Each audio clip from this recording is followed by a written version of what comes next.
Lanjutin ngomongin sovereign wealth fund. Belum kelar soalnya. Kalau menurut saya sih batas antara sukses sama gagal untuk Danantara itu tipis banget. Makanya saya ambilkan 3 kasus di mana sovereign wealth fund itu gagal. Jadi apa pendapat saya, tunggu ya POV-nya nanti di bawah, tunggu sampai selesai.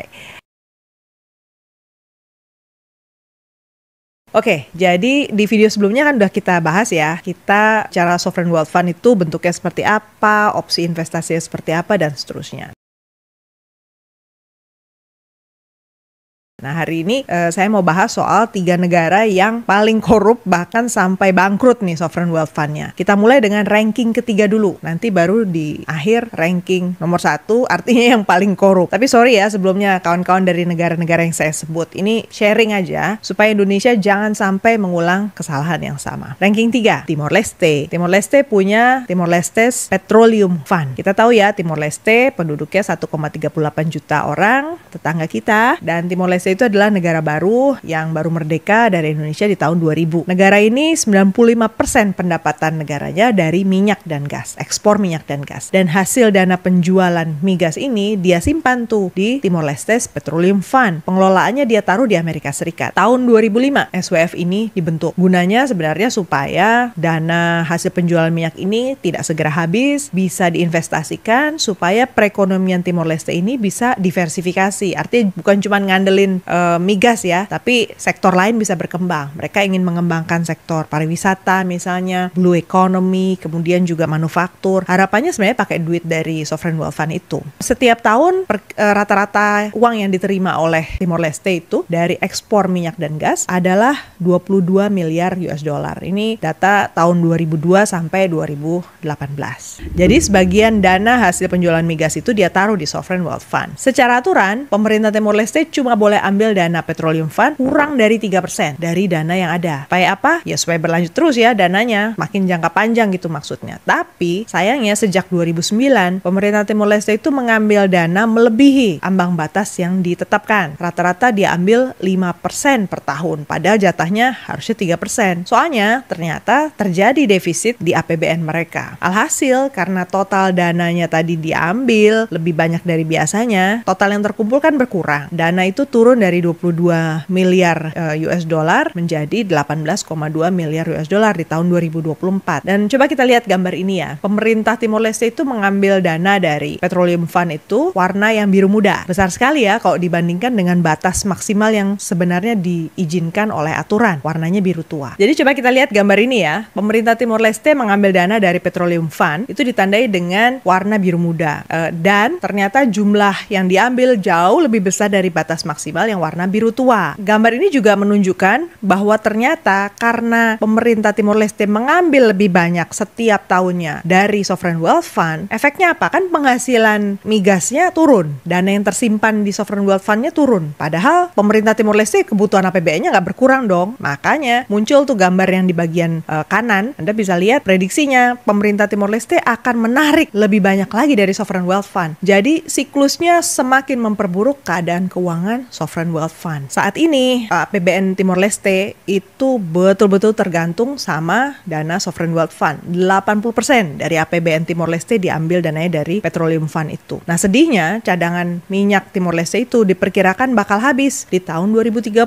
Bahkan ladang gas mereka yang namanya Bayu Undan dikabarkan sudah berhenti berproduksi di tahun 2023. Jadi sekarang sudah mengalami revenue petroleum drop atau penghasilan negara dari petroleum mengalami penurunan. Kita lihat di grafik ini ya, aduh dropnya jauh sekali. Jadi gini, kok bisa sampai terjadi seperti itu ya? Pemerintah mengambil lebih dari yang ditentukan, padahal sebenarnya sudah dibuat satu aturan yang cukup mempersulit ya, harus ada persetujuan dari parlemen. Nah problemnya di Timor Leste itu, parlemennya berisi orang-orang yang berasal dari koalisi partai berkuasa yang dominan. Jadi siapapun yang menang pemilu, dia akan membentuk koalisi sedemikian rupa sampai parlemen pasti menyetujui apapun yang diminta oleh partai utamanya. Akibatnya parlemen cuman bisa menyetujui, oh mau ambil uang lebih dari batas, oh iya setuju. Memang patut disayangkan ya, bahwa ternyata mengambil uang terus dari Petroleum Fund itu kedepannya justru menggerogoti daya tahan keuangan Timor Leste. Ini efek yang sangat buruk ya dari pemerintah yang tidak disiplin, tidak mengontrol pengelolaan dana, dan lebih buruknya lagi, di Timor Leste itu ternyata dana-dana APBN itu dipakai untuk barang-barang yang sifatnya konsumtif, program-program yang konsumtif. Artinya tidak untuk generasi muda yang 20 tahun, 30 tahun lagi ke depan masih harus melanjutkan perjuangan Timor Leste. Misalnya untuk sektor pendidikan, untuk kesehatan, ketenaga kerjaan itu nggak dapat alokasi yang memadai. Sektor pendidikan Timor Leste masih sangat tergantung pada sekolah-sekolah swasta. Kesehatan, Timor Leste juga tidak membangun sistem kesehatan yang semakin baik, semakin kuat dengan dokter-dokter yang memang berasal dari Timor Leste. Tapi mereka impor obat, bahkan mengekspor orang-orang Timor Leste untuk pergi ke negara-negara lain kalau mau dapat perawatan kesehatan. Jadi nggak kelar-kelar nih masalah mereka. Alhasil, dengan berkurangnya dana Petroleum Fund mereka, Timor Leste lagi kebat-kebit nih. Karena umur cadangan SWF mereka berarti pendek banget. Padahal saat ini program dana bantuan dari luar negeri, bantuan-bantuan multilateral atau bilateral berkurang. Ranking kedua, Angola. Angola punya sovereign wealth fund namanya Fondo Soberano de Angola. Kita lihat Angola letaknya ada di Afrika Tenggara, penduduknya 36,75 juta orang dan 70% pendapatannya dari ekspor minyak. Jadi di tahun 2012 Angola juga memilih untuk menyisihkan sebagian dari hasil penjualan minyak mereka untuk mendorong pembangunan ekonomi. Dibentuklah sovereign wealth fund ini dipimpin oleh siapa? Jose Filomeno dos Santos alias Zenu, anak dari mantan presiden Angola. Kasus Angola ini kita perlu cermati betul ya, karena nampak banget di situ kecurangan itu dimulai dari nepotisme dan kolusi. Jadi awal mulanya terungkap ada investigasi Panama Papers yang menunjukkan bahwa Sovereign Wealth Fund Angola ini terlibat dalam korupsi dan nepotisme. Di laporan itu si Sovereign Wealth Fund ini atau FSDAA ini melakukan tindakan nepotisme, memperkaya diri sendiri. Dan seperti saya sebutkan tadi, FSDA ini dipimpin oleh Jose Filomeno dos Santos yang tak lain adalah anak dari Presiden Angola yang sudah tidak lagi berkuasa, Jose Eduardo dos Santos. Nah pada saat diangkat, Zenu ini memang memilih untuk mengundurkan diri dari semua jabatan. Dia nggak punya saham lagi untuk perusahaan-perusahaan yang disebutkan terlibat ya untuk dana Sovereign Wealth Fund ini. Tujuannya adalah untuk menghindari konflik kepentingan. Tapi prakteknya pengaruh dan keuntungan yang dia dapatkan tetap saja karena dia berada di lingkar kekuasaan itu. Jadi istilahnya tetaplah jalur korupsi di lembaga danantaranya Angola itu ternyata berjalan. Soalnya gini modusnya. Jose Filomeno dos Santos alias Zenu ini kemudian memilih kawan dekatnya namanya Jean-Claude Bastos de Moraes. Si Bastos ini dipilih atau ditunjuk sebagai manajer aset dari Sovereign Wealth Fund Angola. Bastos ini keturunan campur nih, jadi bisa dibilang setengah asing ya. Jadi keturunan Angola yang juga orang Swiss. Dan kita lihatlah gambar ini ya. Jean-Claude Bastos saat dia mengelola kepercayaan dari Zenu ini menginvestasikan hampir 85% dana yang ada di FSDA ke QC Investment Afrika. Investasi itu mengeluarkan biaya manajemen atau manajemen fee sebesar 92 juta dolar hanya dalam waktu 20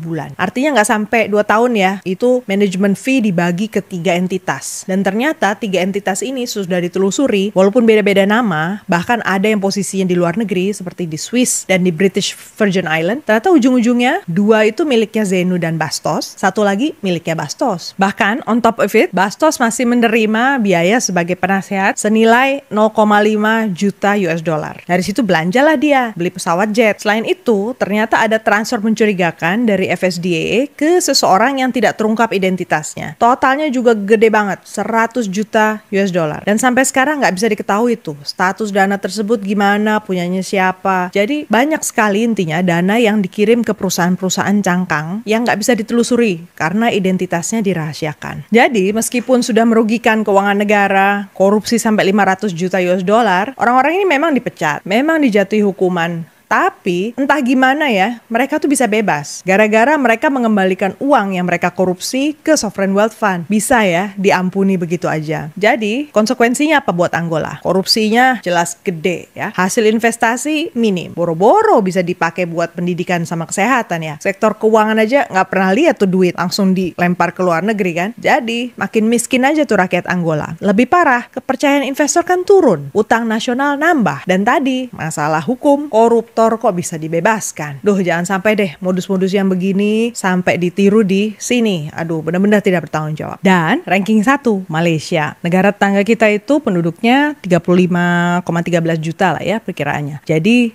dengan jumlah penduduk yang sedemikian tentu penting sekali untuk punya sovereign wealth fund. Malaysia sangat tertarik untuk mengembangkan dirinya lebih lagi di bidang pendidikan, di bidang teknologi. Jadi perlu tuh punya sovereign wealth fund. Tapi di satu sisi kita tahu bahwa mereka punya sovereign wealth fund yang namanya 1MDB. Dan ini kasus korupsinya luar biasa sih. Jadi Malaysia Development Berhad atau ini singkatan disingkat kemudian menjadi 1MDB adalah lembaga yang didirikan untuk intinya mendorong inisiatif strategis untuk membangun ekonomi jangka panjangnya Malaysia. Tapi ternyata dikorupsi besar-besaran oleh pejabat yang berkuasa, tak lain dan tak bukan oleh Perdana Menteri mereka sendiri waktu itu, Najib Razak, beserta rekan-rekannya. Nah, cikal bakal 1MDB ini sebenarnya adalah Terengganu Investment Authority alias TIA. TIA diluncurkan di bulan Februari 2009 sebagai perusahaan induk investasi untuk negara bagian Terengganu dan awalnya didanai oleh penerbitan obligasi sebesar 5 miliar US dollar. Di bulan September 2009, perusahaan ini kemudian dialihkan menjadi Dana Investasi Nasional Malaysia atau 1MDB itu. Sepenuhnya dimiliki oleh pemerintah Malaysia melalui Kementerian Keuangan Malaysia. 1MDB mengumpulkan lebih dari 8 miliar US dollar melalui penjualan obligasi dan mengakumulasi juga hutang melalui pinjaman dan pembayaran bunga. Dana itu dikorupsi oleh Perdana Menteri Najib Razak. Departemen Kehakiman Amerika Serikat memperkirakan bahwa lebih dari 4,5